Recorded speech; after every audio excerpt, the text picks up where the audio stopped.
Morning, kindergarten parents. Well, guess what? The day has come. As far as I know, Lord willing and the creek don't rise, this is my last parent welcome video for Logos at Home. As of now, the plan is to go back to school Monday, May 4th, which means that this is our very last week of Logos at Home. 5 weeks is what you will have done, and I applaud you. I am proud.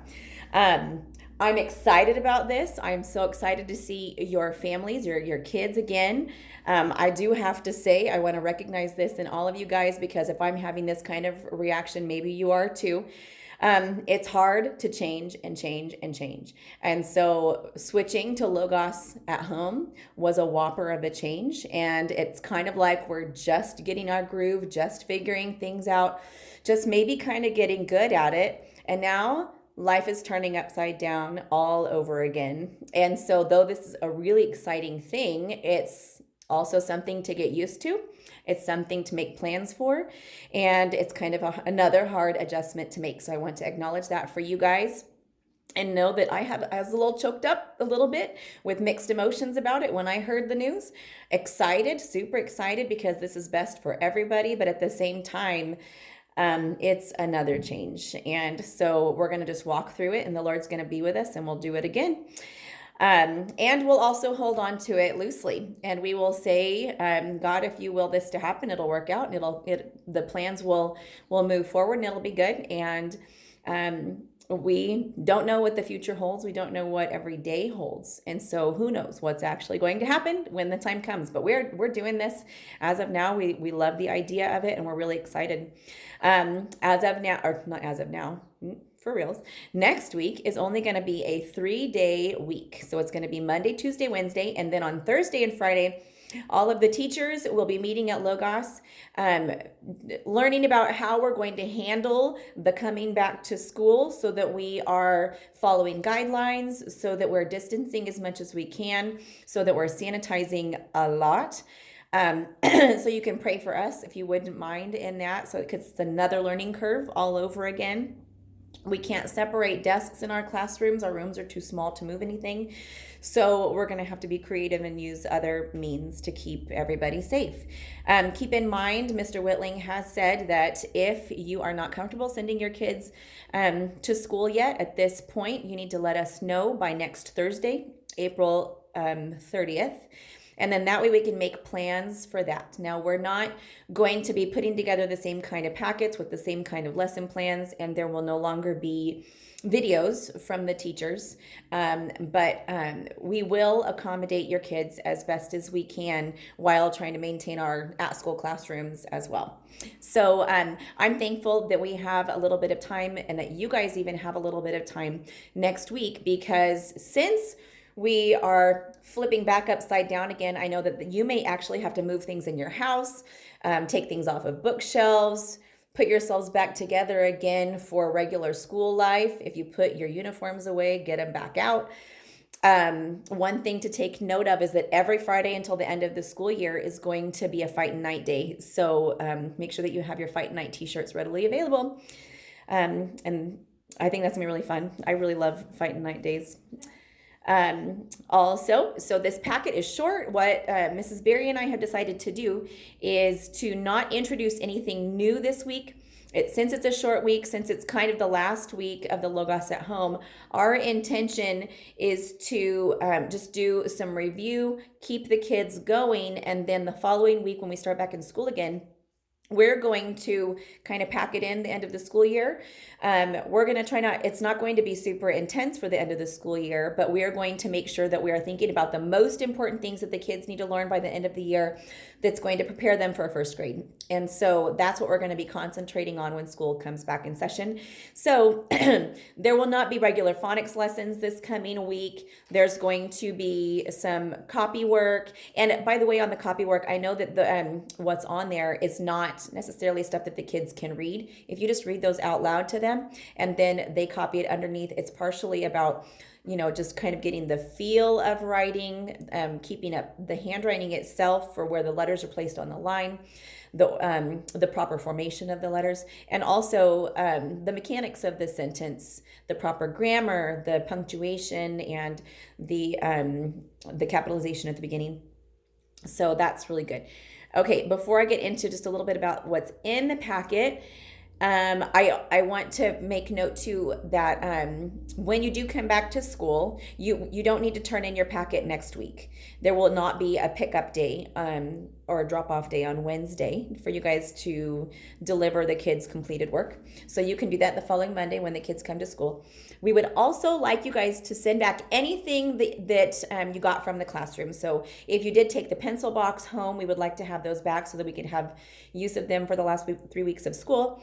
The bird books, we'd really like the bird books back so that we can keep drawing the birds until the end of the school year. The Explode the Code books, just in case we have any moments to do any of that. So anything that you've got, we would like to have it back. I would say that probably the readers, the little decodable just paper books that the kids have, you can keep those. Don't worry about those because we actually have new ones that we're going to be introducing. I put up 2 new videos on YouTube yesterday that would be fun for the kids. One is me introducing my pets at home, and then also I have a bird feeder outside my front window, and I have some American goldfinches that are frequenting the feeder and making a big mess on my front porch, but they're so cute. So I got some videos of that. So those are on YouTube, and I'll put a link to those on the Google Sheets. The Read to Ride program is over as of next Thursday, April 30th. And so if your child has been participating in that to get a ticket to Silverwood for the summertime, if they open, we're going to pray that they open. We need to have your logs back, the reading logs, on Thursday. Now you can text them to me. You can email a picture of them to me. You don't have to give me a hard copy because all I have to do is type in your child's name into the website. So it's very, very simple. And then they'll be getting their tickets by May 15th. Okay, so there's a little bit more information for the daily work on your basic lesson plan page this time because that's all there is for instruction. So we want you to go ahead and do the Lord's Prayer and Psalm 23. We're moving forward on Psalm 23, and it's going to be really fun when we get the kids back together to be able to hear them all do this as a group. That's going to be really fun. We want them to keep reading their sight words, which is in the reference page. Read a kindergarten book of your choice, so you can pick any of the ones that we've already done if you still have the copies of those, or you can do the little decodable readers, the little paper books that we've sent home also. There are a few just very simple review phonics pages. We tried to make sure that the instructions were clear. This is match and write it, so you take the word from the top and put it in. So the kids have to be able to read it or look at the picture to say that it's a top and then find the word top. Actually, it's spin for this one, and then write the word spin. Okay. I think these are pretty self-explanatory. Read, copy, and write it. So the word lift, he is lifting. So you're going to write the word lift right there. So we have the words priority and optional written at the top of these pages. It should be very, very straightforward for you. Same thing for math. Same exact kind of thing. We were intending to move on and start doing some changing it up, mixing it up for our math and doing some subtracting 1s and 2s on the same pages. But since we're not moving forward this week, because it's kind of a surprise that we're coming back, we decided to hold off on that and wait. We have our bird for this week is the Western Meadowlark. He looks like this. He's awfully cute. He's got a more pointed beak. I'll still do a bird drawing for that for this week, and that's going to be on Wednesday for you. And there are facts on the Western Meadowlark in the reference section. In the reference section, you'll also find more things than we have on the lesson plan. So in here, we still have the alphabet path of motion and the numbers and the 100 number chart. Now, those are in there in case you are still choosing to do the videos that we have on YouTube of the chanting and the counting. I would say just go for it. We've added to the sight words list. There were a few missing on there that we discovered. So this is a complete sight word list. It's really not very many more. And there's the 100 number chart and then the Western Meadowlark facts page. There's no art this week. We figure that you have enough on your plate right now. And we'll be praying for you guys. And if you guys will be praying for us too as we transition back to school, we can do this. We've only got 3 weeks left of school when we come back.